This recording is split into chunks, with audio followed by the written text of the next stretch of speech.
Hello, everyone. It is Wednesday, and that means it's time to smile.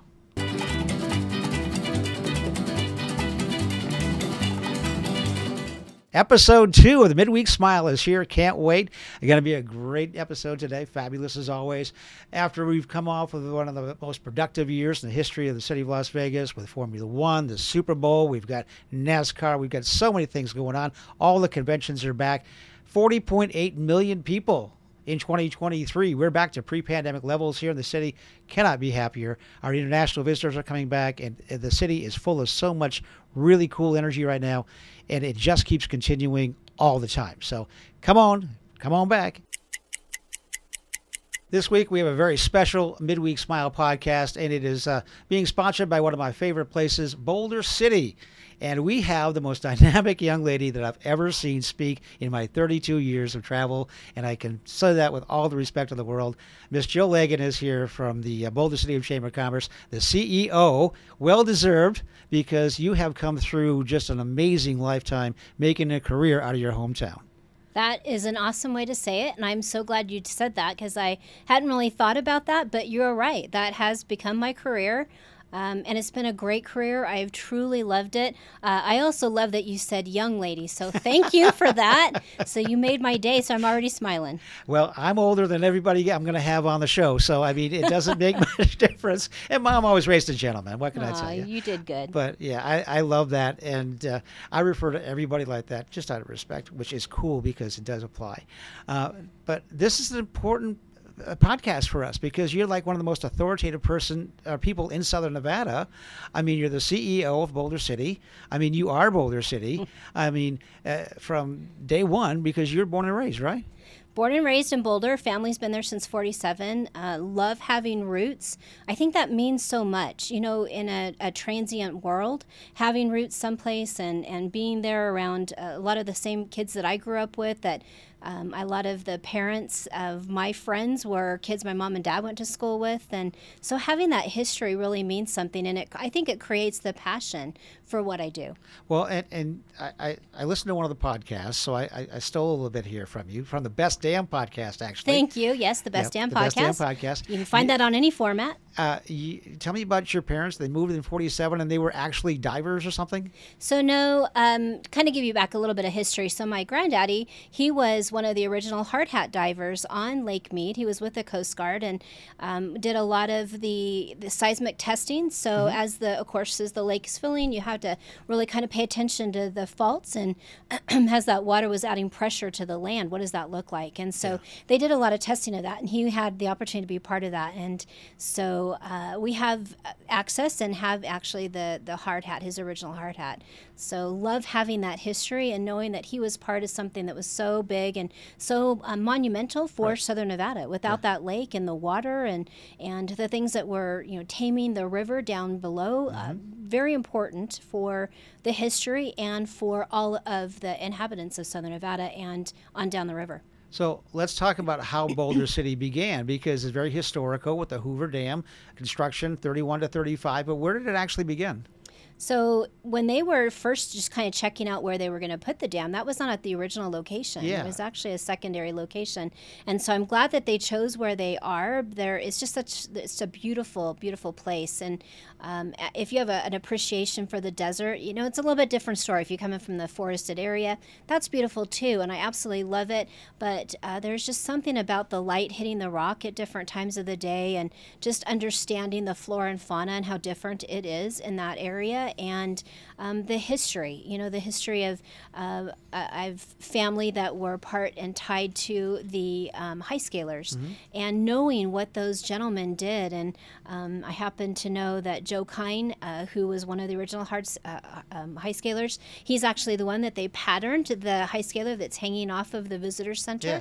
So I know he didn't tell his wife actually what his job was down at the dam because he was so afraid to have her concerned. And so I think that's kind of a testament to how dangerous it was, Right. but also the sacrifices that those families were making as they were building the dam. And some of the stories, right there in Boulder City, you can still watch the original movie of the building of the dam at the museum. Such a great way to really get in touch with what the people of that time were into and what their lives were like, because the museum itself is a great interactive museum that really kind of showcases that. And then there are still families that live in Boulder that are part of the 31ers. And so that's what they call, they would call the people who were there back in 31. They were the 31ers. And as the last one passed away, we were able to kind of change the thought process there. And so now 31ers are anybody who has lived there for over 31 years. Wow, cool. So we kind of had to alter what that looked like since, time passes and people pass. And it wasn't originally the Hoover Dam. It was the Boulder Dam. Boulder right? Dam. I would love to bring it back to that. As a matter of fact, we actually, there was a group of us that had that as an idea that came out of a think tank that we had there in Boulder City. And you hear people say, well, that'll take an act of Congress. Well, we should know our Congress people enough that we can make contact with them and stay in contact with them. And so they need to hear from us. And if we have an idea or something that we think could better our communities, we need to reach out. We need to be talking to those elected officials. And so I said, okay, act of Congress, no problem. Let's go to Congress and start talking. And so had the ability to share that concept and that idea with several of our elected officials. That's been almost 10 years ago now when that idea came up. But at the time, there was a lot of controversy on the changing of names of important structures and things in the United States. And so they said, this is not undoable, but let's have a discussion at a later date. Right. And so I was grateful that that is still something that might be on the table for the future, because what a perfect way to talk about Boulder City. It is the home of Hoover Dam. We are the town that built that dam. We have that legacy. And so what a wonderful opportunity to potentially call it Boulder Dam again. And it was actually named after Herbert Hoover, correct? Right. Yeah. Yep. So that was, I'm a tour guide. I go out to do the dam tours and the whole thing. So I guess I know a little bit more, but it's great that you can actually expound on this because you are the expert. So that's that. I called Chad Taylor that, and he was like all embarrassed, but I got you now. So there you go. Well, I will tell you, if it comes to things on the water, you definitely need to go to Chad as your expert. But I know just enough to be somewhat dangerous and just enough to get people interested so that they can go to those different locations and they can find out that information. That is exactly what the visitor center was. Such a phenomenal. They've really put a lot of time and effort. It's been revamped. They've got some new displays, and so right there at the Hoover Dam, I highly recommend anybody take a trip down to the visitor center. And as well as there in the historic district of Boulder City, we have the Boulder City Museum, the History Museum, and another great opportunity. And it's free. I mean, that's a free opportunity to check out what you're going to see before you get down to the dam. And you have so many wonderful attractions. Of course, Lake Mead. I want to get your take on the lake now at 1,076, 78 feet now, I think it is, 30 feet over where we were. It's where the drought level is, but it's coming back so strong. How does that affect you guys? It absolutely does. As a matter of fact, I think the most phone calls we've ever had were coming in because of the drought, and that I think it was May 25th of last year when we saw the boat pictures and the boat sticking straight up out of the water. Yeah. Oh my goodness. And I wish I could say that those calls were positive, because they unfortunately weren't. A lot of publications wanted quotes and wanted to know, what's going to happen when all the water dries up. They really didn't understand, and trying to provide that education, trying to still speak positively about all the recreational opportunities that could still take place on the water. Even below Deadpool, we still have the opportunity for recreational opportunities. And I think, that scary word just sends a thought process with people who like to write stories or do stories on this type of thing. Right. Oh yeah, this is going to sell. And so this is what we want, the direction we want to go. So I was really grateful that we had great volunteers that educated themselves so they could tell the proper story, give the correct information, and then inform people. You can still come. There's still plenty of water. There's still great opportunities. And so I was also very grateful that we were able to work with the National Park Service. At the time, they did not have a superintendent that was on staff in And so that was a really good opportunity for us to help make sure that we got that person in place so that we had representation and that we had the ability to have somebody help calm the storm, essentially, and calm the water, I guess we should say, and did a great job. And so now we're in a wonderful place that we can really talk to and have great insight from the experts that are telling us, yes, things are not as wonderful as they could be. We're not back to that high water mark in the 80s, early 80s, when water was flowing over the overflow of the dam. However, we also are not in some kind of dire strait. And so that is a very positive place to be. Does that mean that we don't have to be conservation minded? No. Does that mean that we don't still live in a desert and these issues come up? Absolutely not. But it does mean that we have the ability to tell the story, enjoy what is there for us, what nature is provided, and then make sure that we're making that we're conversing that to the outside world so that they have the understanding of what's really going on here. Whether they choose to come or not, they should still fully understand what's going on in the United States. Well, and then this may be a little bit of a loaded question, but since you've been here all of your life in Boulder City, and we were talking, you had businesses at all these different places and the lake and everything else, what is the biggest difference from when you started to today? You know, Boulder City has a controlled growth ordinance. And so one of the crazy things is the number of businesses have not really increased that much from the time I graduated and had started my entrepreneurial life. And so I can say that there's not that many more business. It's not like the Vegas Valley and the boom that it always has going on. It is a little bit more of a controlled situation. But those businesses that are there have done a phenomenal job of learning that outdoor recreation is really the highlight of what Boulder City is. And so we have that history. So if you come because you want to learn about the history of Boulder City, we're going to make sure you understand all the recreational opportunities. Right. Or if you come for the recreational opportunities, we're going to tell you the history. That's really important for us to make sure that you understand that the two key components of what makes up tourism for Boulder City are very essential and they play into each other.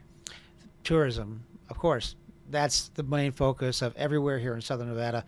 Not only Boulder City, but Las Vegas and Mesquite and Prim and Laughlin and everywhere. You guys seem to do it right. I every time I'm out there, I'm very, very impressed. I tell you stories about my wife and I going out for breakfast, and we're talking to veterans at Menchie's, and you've got the veterans ceremony. And but let's talk about how, first of all, the tourism market in Boulder City kind of translates to Southern Nevada. So we've always used the tagline that we are the backyard to Las Vegas. Right. So if you've come to Vegas and you're enjoying your time at the casinos and whether it's to see shows and to enjoy gaming, we absolutely love that because that is the draw that helps us bring people to the backyard. So during the daytime, you have family, you want to take them out, you want to do some exploring or enjoy some adventure. That's what you can do in Boulder City. We're so close. And then you still have time to get back and do your shows that evening or enjoy some gaming, enjoy some amazing dining opportunities. So we really are part of the overall experience to Southern Nevada or to Nevada in general. Right. And so we are very grateful to kind of play that role and to make sure that people understand that they can come out and recreate during the day, get back into town, and allow for a broader, well-rounded experience on their vacation. Well, I love the small town charm. I'm from a small town, and if you had to point to one thing in Boulder City and say, this is why people come here, this is what we do best, what would that be? Well, obviously, the lake and the dam are the two key drivers of bringing people to town. But I think just strolling the historic district is probably another key component. We have an amazing historic district, and I was really grateful 2 mayors ago we had a lot of direction for the streetscape and to work with RTC. And so they brought in a kind of a unifying streetscape that is just, it's beautified the area. It's created pride with the business owners and the residents. And as you drive through, you get a good sense of what Boulder City is all about. It just has cleaned things up. It has really made it enjoyable and charming. And then as you come into the historic district, you go into those beautiful arches, and as you come into that area, traffic slows down, people slow down, and it allows you to take in a little bit of the history of what a town looks like like that built a dam back in the 30s. Yeah. And so there is a strong effort from the Historic Preservation Committee to make sure that we, as new buildings are built or as other things are modified, that the arches are taken into consideration, the tile roofs, the things that made us who and what we were back in those days, try to carry that theme through so that we protect and we pay tribute to what Boulder City was all about. I love the fact that so many of those business owners are doing it because they want to, not because they are told to. And what's still in use? I mean, I know the as you come in down by the Albertsons, safety first was the dining hall, and then you have apparently the barracks where people were housed are now apartments. What's that about? So a lot of those different places have been retrofitted to kind of fit the need.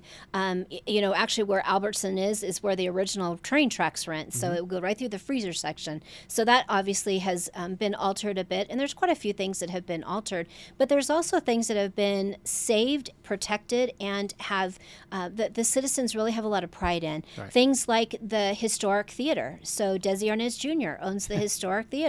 And so, they went there to cool off and to watch a movie in the afternoons after they had been down in the canyon helping to build the dam.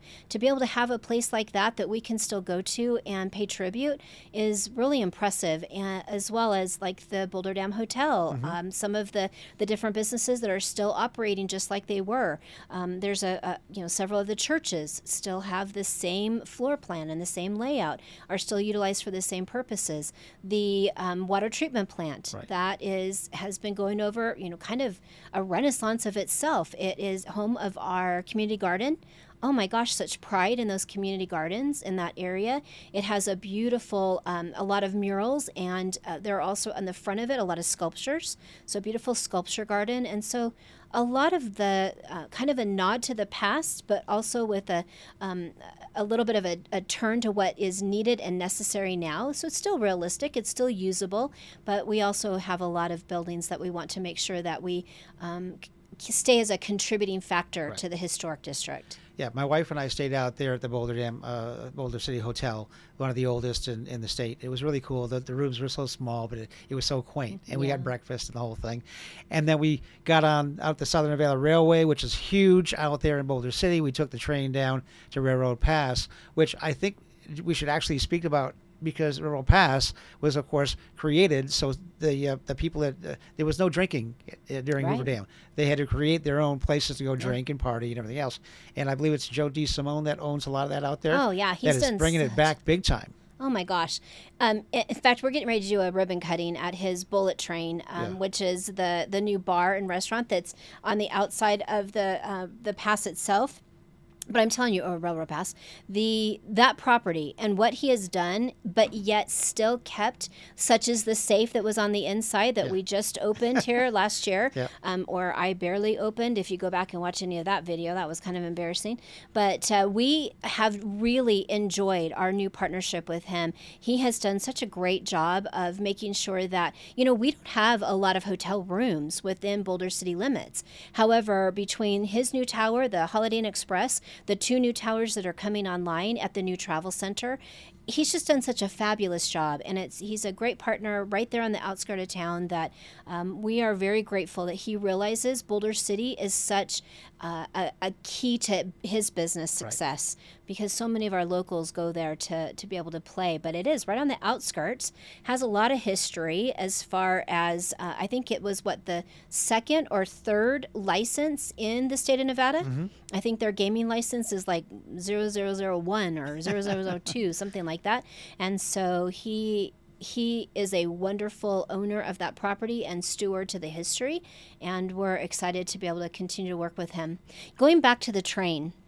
I wanted to make sure that we get to talk about this because we are getting ready to finally be able to take a train across the bridge that's there over the I-11 and take it down onto the Henderson side. I heard about that, but Oh, what's the stage? Is it ready? Is it in the works? What's going on? They're just finishing up putting the D-ring in now as we speak. And so once that happens, that's the safety factor. And then there's a few other steps and a few other hurdles, but we are getting so close. Mayor March, Deborah March, while she was with with the city of Henderson. She really helped us champion that, and we're so grateful that Mayor Romero has been helping us along that process too, because we really see the benefit of bridging the two communities, right? Yeah. So when that track was paved over all those years ago, it kind of divided us. One more thing that divided the two communities, but having that bridge, the pedestrian bridge that marries the trails between the city of Boulder City, the River Mountain Loops Trail, and then the Harry Reid Trails of Henderson, marrying those trails on the pedestrian side, and now marrying the trail on the railroad track,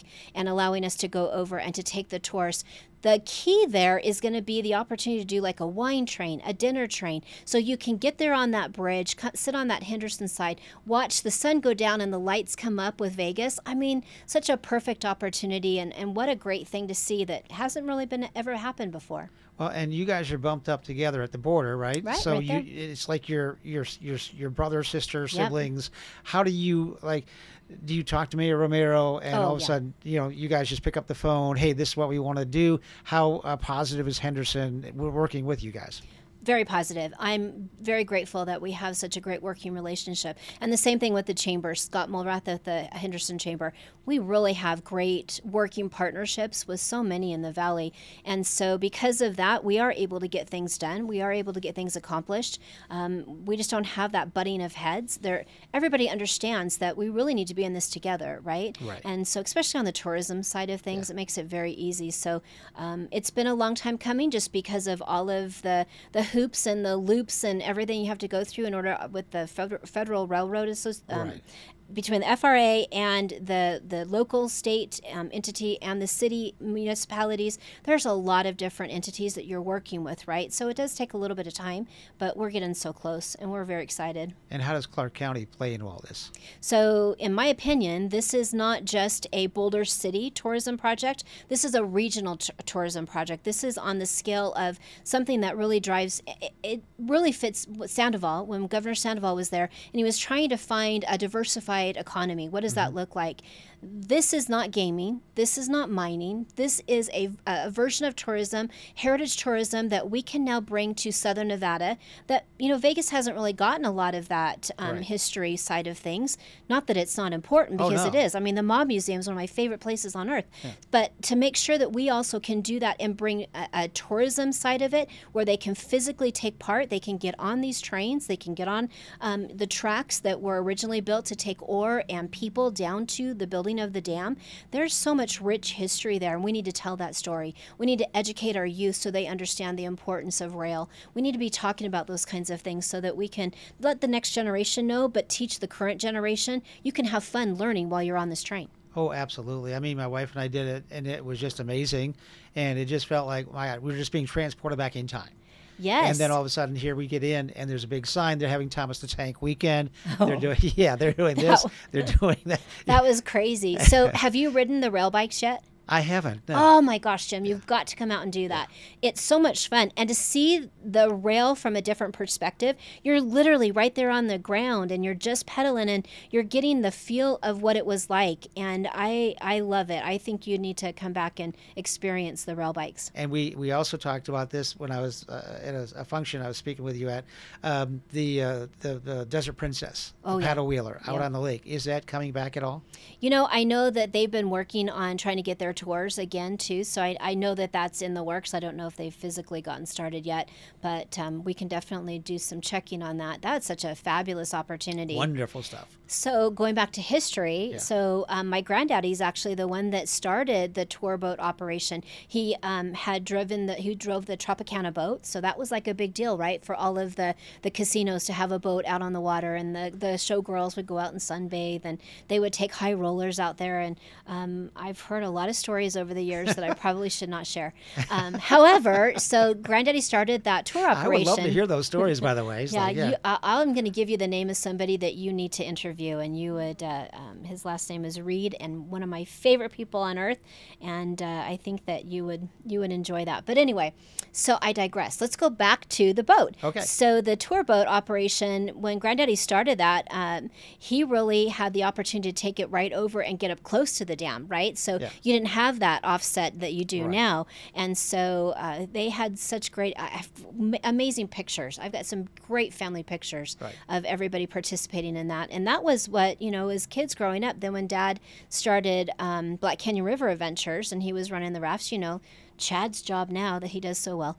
But when he started that, we used to take the raft up and just go camping, like near around the hot springs, or take it upriver further, or downriver actually. And that's what we did for family vacations. You didn't go get a houseboat. You just went on the raft and went out and spent the weekend at the lake or on the river. So it was very cool. I had such great experiences growing up. Well, and I remember, because, I remember how busy Boulder City was, okay? And I'm going to ask you the question. I know it's coming. The movie Cars, Radiator Springs. Yeah. Boulder City, you couldn't go from where you came in from Vegas and all the way around to get on the dam to move. You get to the Albertsons and have to go to the restroom. There were so many trucks, cars, whatever. And then here comes I-11. And we all thought, oh, my God, this is Radiator Springs all over again from the movie. How did you do that to keep Boulder City alive? You love this statement, and you've asked me about this before, and I have to absolutely admit, when things were getting closer, and as we started talking more and more, I realized that, I'm going to have to retire when I-11 opens, because my job's just going to be so hard, and I don't want to see these businesses. I take it very personal. When they don't do well, it's like, crap, I didn't do my job. Yeah. And so to hear a business not doing well or having to close would have just broken my heart. So I had made the statement that I would retire when it opened. I am so glad I was wrong. Yeah. I am absolutely so glad that I was wrong. And the fact that we had done our homework, we had done some preparation, and it really did allow for, Roger Tobler was the mayor at the time, and I remember him saying, it's going to be better, Jill, because cars can get here. Yeah. And he absolutely was right. And don't tell Roger I said he was right. But the idea behind the premise was absolutely true, and we saw that come to life. Within that 1 year, the businesses were doing better because now the quality traffic was coming to town, right? They were coming because they wanted to be there, not because they were stuck or their car died and they had to pull over or whatever. And so it was really the traffic that we needed and wanted was able to come to town. And so, yes, that was a scary time. But we created, Mayor Pro Tem at the time was Michael Piscini. We were able to create the Boulder City Tourism Commission. And that commission's sole purpose was to advertise the name Boulder City to the Las Vegas Valley. Our intent was to really drive home a brand, create the A World Away for a Day campaign with LVCVA's help and R&R partners, and be able to really try to stir up the idea with the Las Vegas residents that was their staycation, that was their getaway, that they could go and relax and take it down a notch and a little slower pace, enjoy the clean green area. And so we did a lot of marketing 10 years prior to that opening. And I would like to say that we probably did a pretty dang good job, because it really did help. And that traffic started coming. Did it go up, the percentage of visitors, business, or did it go up like 50%, 80%, 100%, what? I would say within the first 3 months, we saw a lot of that novelty traffic. Everybody wanted to take the 11, right? Yeah. And it's a beautiful, I highly recommend somebody check it out. Don't bypass Boulder City. I hate that word. Definitely check it out, because they've done such a fabulous job of telling the story, the building of the dam, the history of the area.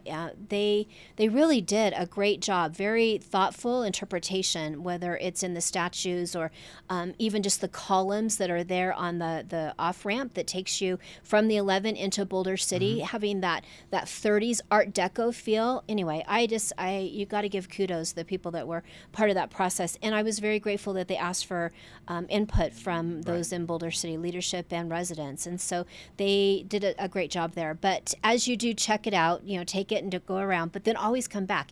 So once I would say that first quarter, that first 3 months of it being opened, we saw a definite decline, and the numbers still haven't come back to those numbers. And if they did, I don't know that our residents would be too happy about it, but they were probably down by almost 80% right after that 3 months. And then that was very tough. Yeah. Within that first year, we saw them getting closer to 60. Yeah. And so that started everyone kind of settled in and got used to what that looked like. And then it became important for us to make sure that we were now bringing in some of the groups, bringing in some of the right partners, going after some new businesses that were the proper fit.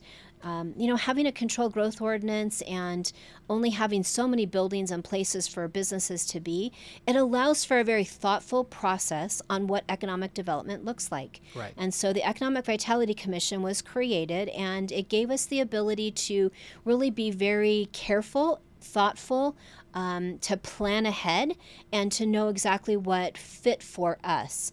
And a lot of those businesses, like the larger, big box stores would never fit there. They would never be given the opportunity to be there. But that just isn't the right fit. But when you're looking for a great kayak company or a wonderful antique store or another fabulous mom and pop restaurant, those types of activities, those were things that we were really encouraging and able to make a dent in trying to bring to Boulder City.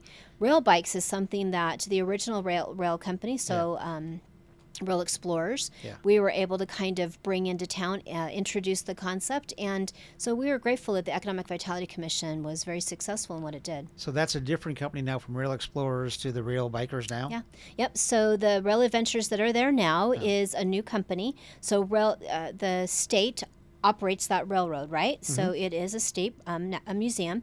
And so when the previous company's contract was up, it had to go back out to bid per the NRS statute.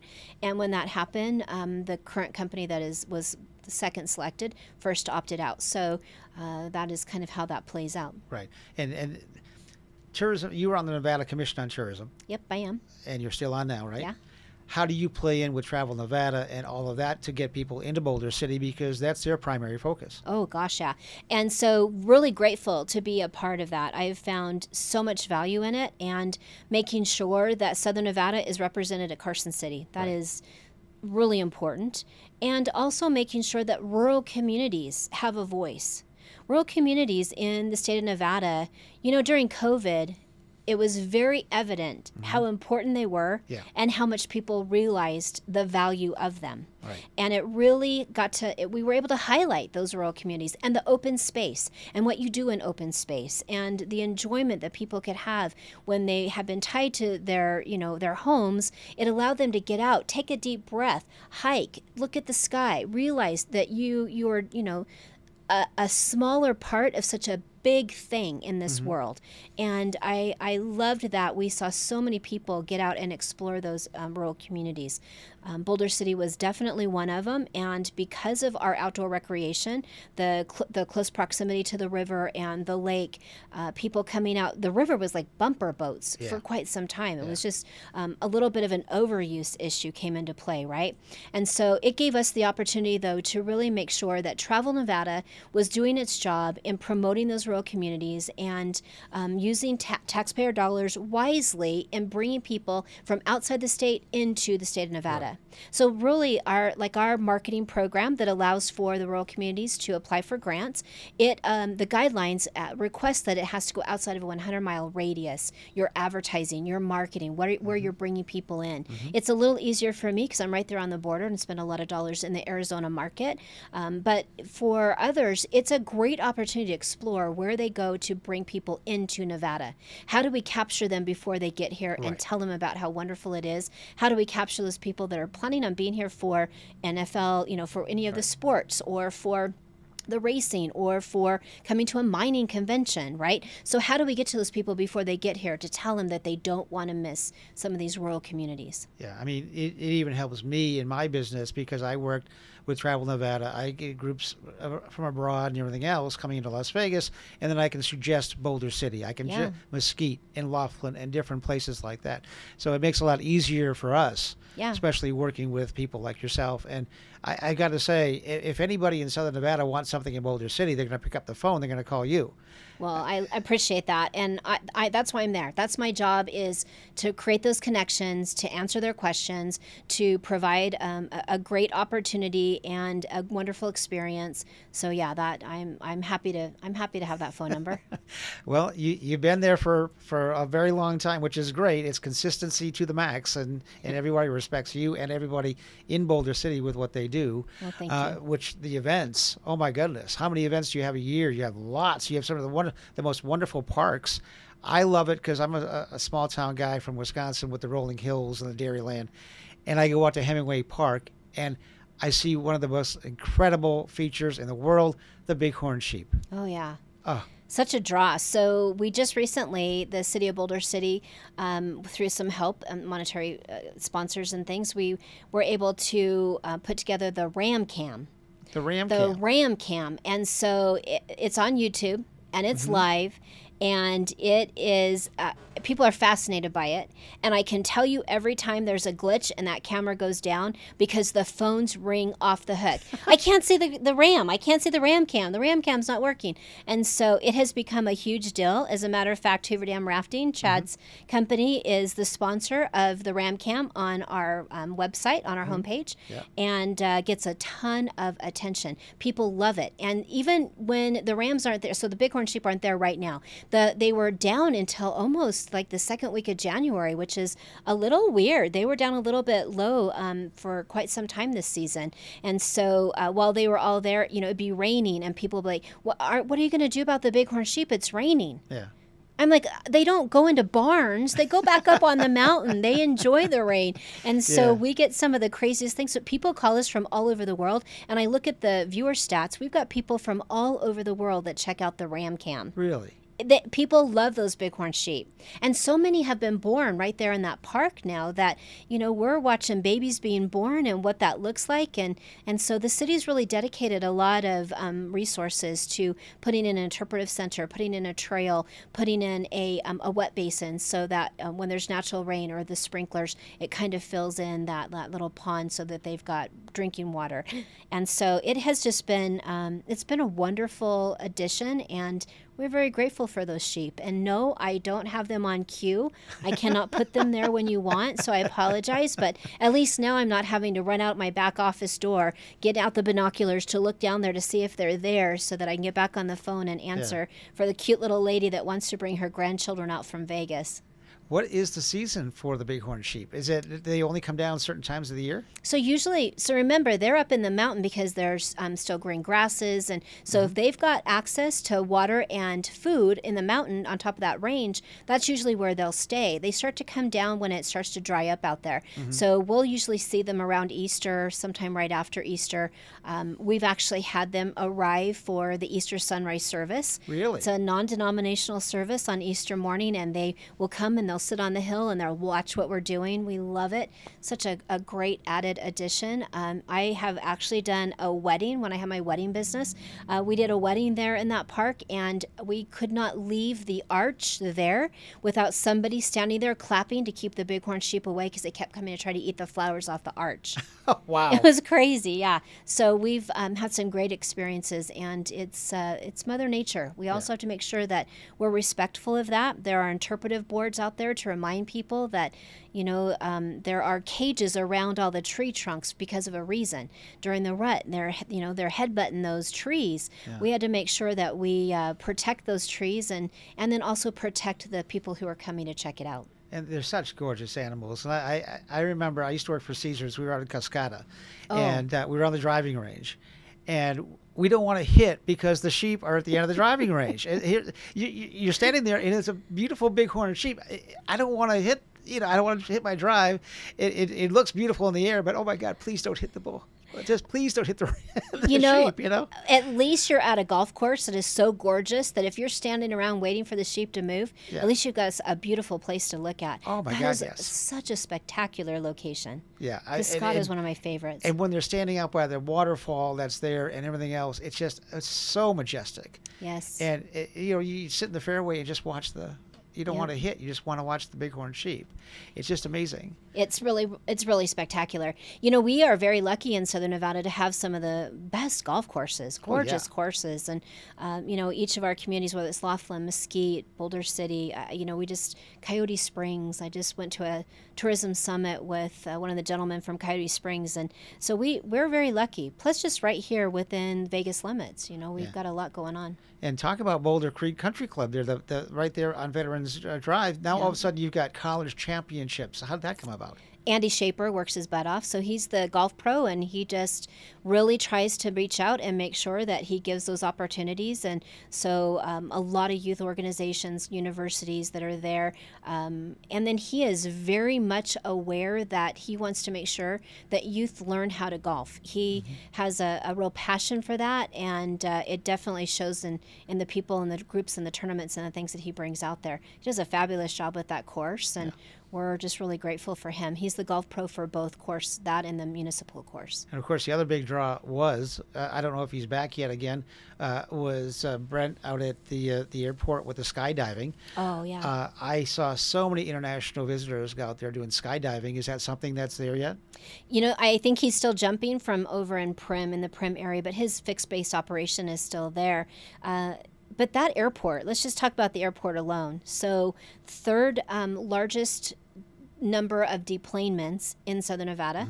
And so you would think about all of the activity that happens right here at McCarran, or excuse me, at Harry Reid, but also the tourist planes and all of the tourist activities that are coming and going from the Grand Canyon, phenomenal. So whether it's a 5-star or Papillon helicopters, any of those operators that are just doing such a fabulous job, you know, they're still working to bring that international traffic back, but they sure are feeling the love from the locals bringing family and the different tourism groups that are coming. So we're really grateful that helicopter tours and some of the fixed wing operations are coming back. We're also very grateful to have them as part of the outdoor recreation opportunities there in Southern Nevada, in Boulder City. And of course, I can't not talk about the Veterans Home, the Veterans Ceremony. Being an Army veteran myself, I love it. I've been to the ceremonies out there.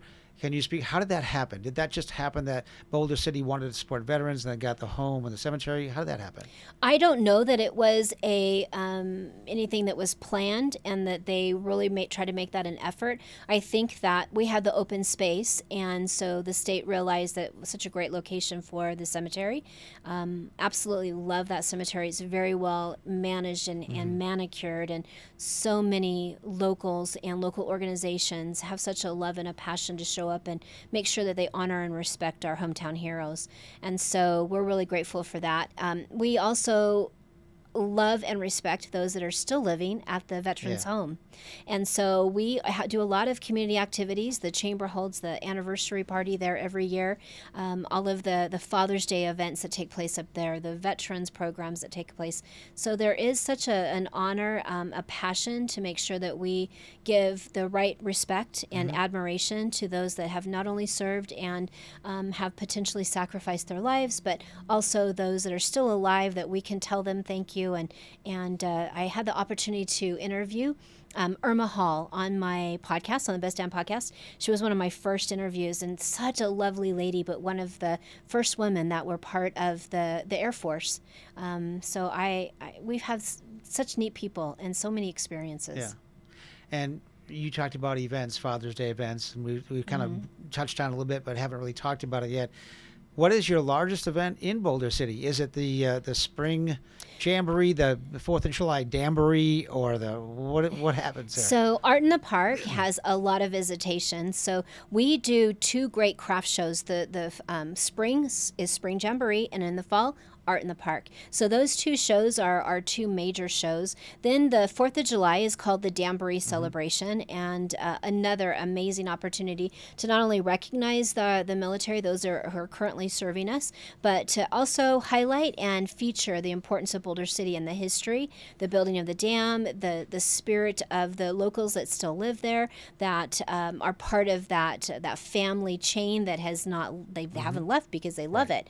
And so there's a lot of class reunions and things that happen on that. So a lot of spirit and pride in our high school. Right. And so a lot of families that come together, that come home that particular weekend because it's a time to celebrate with family and to remember our Independence Day and to remember the importance of America's birthday. And you have the wonderful park right in the middle of the city. What is the name of that park? Bicentennial Park. Bicentennial Park. Bicentennial is where most of the events that happen in the historic district, and then that's where the parade starts, and it concludes at Broadbent Park. Right. Yeah. So when you start looking at all these events for Boulder City, what is your criteria that you want to have? I know we talked about the film festival, one of the biggest in the world, I guess. Isn't that right? From what I understand, I'm not that familiar with all of the other film festivals. I'm just really grateful to Lee Lanier for having the insight to bring that, because it has driven a lot of attention, and we've got some amazingly talented individuals right here in Southern Nevada, but all over the United States that apply to be part of that. Yeah. They just completed this last year. They did a fabulous job, and people just love having that little bit of culture. Right. They're not having to go into the Sundance Festival and going up into Provo Canyon or any of the other amazing festivals that happen all over the United States. But it gives our locals an opportunity to take part in something that has that level of culture and talent, and it's kind of exciting. Right. And we've done a nice little overview here of Boulder City. And to kind of wrap a little bit of what's going on and the podcast, what would you say as a lifelong resident of Boulder City that just sets you apart, makes you want to come? What is your definition of Boulder City? You have the opportunity to come and not only understand the history of the importance of what Boulder City contributed to the building and the making of Las Vegas. And as you learn that, you can do so by doing something recreationally exciting. Mm-hmm. Whether you're jumping out of a plane or flying to the Grand Canyon, you also have just so many great things like hiking and biking and bird watching. Yeah. Some of the great opportunities just to be outside, to explore our great outdoors, and to appreciate who and what we are right here in Southern Nevada, and then be able to have a little bit of adventure while you're doing it. So I think Boulder City's key factor is come for the history, stay for the adventure, or come for the adventure and stay for the history. Well, there you go. So, Jill Lagan, thank you so much for sponsoring this week, episode 2 of the Midweek Smile podcast. You are absolute joy to talk to. Thank you. I mean, I was so excited to have you on, because this is an amazing part of our community, and I want to thank you so much for that. Thank you. Thanks for the invitation. So if you have really enjoyed the podcast, as everybody does, well, hit that like, subscribe, and share button. We got to keep this rolling. We did great on episode 1. I'm sure we're going to do even better on episode 2. If you want to become a part of the Midweek Smile podcast, please contact me. I'm Jim Higgins. I have the Midweek Smile not only in print form, but also here on the video. My number is 702-539-7834 in every single Midweek Smile that has ever been done. I don't mind giving it out because it's in 35 countries, folks. So please just go ahead and call. My email, jahiggins@jstravelconsultants.com. Once again, jahiggins@jstravelconsultants.com. We'd love to have you on to tell your side of the story, just as Jill has done today. And we will see you again soon on episode 3.